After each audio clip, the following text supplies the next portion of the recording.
The Marine sat rigid on the park bench, spine straight out of habit, one hand resting on the harness of the German shepherd at his feet. The dog, Atlas, watched the world with quiet intelligence, ears flicking at every sound. Children ran past, joggers nodded. Most people noticed the uniform first, then the scars they couldn't see. When the girl's shadow fell across the bench, the Marine didn't look up right away. "Can I sit here?" she asked. Her voice was soft but steady. He turned. She couldn't have been more than 12. One leg was braced in metal, her hands gripping the handles of a walker covered in stickers. Stars, butterflies, words like brave and still here. People around them slowed, curious. The Marine glanced at the empty bench, then at Atlas. The dog's tail thumped once against the concrete. "Of course," he said, shifting slightly. She eased herself down, wincing, then smiled as if pain were an old acquaintance. For a moment they sat in silence. Atlas leaned closer, resting his massive head near her knee. She froze. "He won't," she began. "He won't."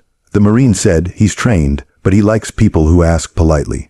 She laughed, a bright sound that cut through the Marine's thoughts like sunlight through smoke. "I like him," she said, gently touching Atlas's fur. The dog closed his eyes. "My name's Lily," she said.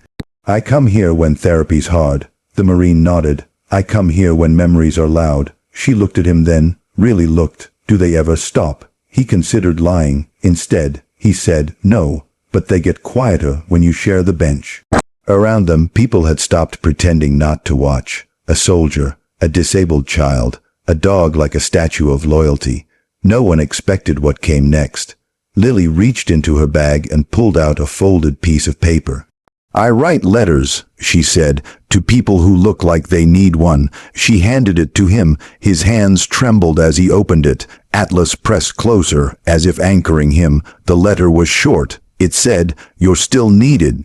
Don't leave yet." The Marine swallowed hard. He hadn't cried since the desert. But the bench, the girl, the dog. Something broke open, and for the first time in years he stayed. The next week, the bench was full again. This time, the Marine arrived early, Atlas trotting proudly beside him. He carried 2 coffees and a folded flag patch tucked into his pocket. When Lily approached, slower today, frustration written across her face, he stood without thinking and offered his arm. "Rough day?" he asked. She nodded. "I fell in therapy." Everyone stared. He crouched so they were eye level. "You fell forward," he said. "That's important." She blinked. "It is.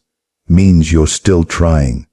Atlas nudged her hand, and she smiled despite herself. They talked about fear, about courage, about how strength didn't always look loud or heroic. Sometimes it looked like getting up.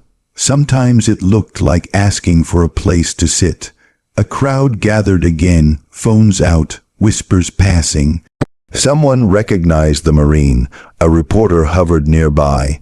Lily noticed and stiffened. "Are they staring?" She asked quietly. "Yes," he said. "Do you mind?" He shook his head. "Not anymore."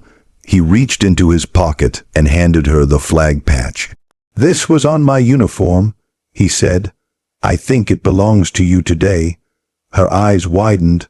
"I didn't earn this." He smiled, firm and gentle. "You earn it every morning." She held it like something sacred. Atlas sat at her feet, steady as a promise. A woman nearby wiped her eyes. A man lowered his phone. The park seemed to breathe differently. Before she left, Lily looked back at him. "Same bench tomorrow." He nodded. Same bench. As she walked away, unbroken and unfinished, the Marine realized something had changed. The war inside him hadn't vanished, but it had company now, and sometimes that was enough to stun the world.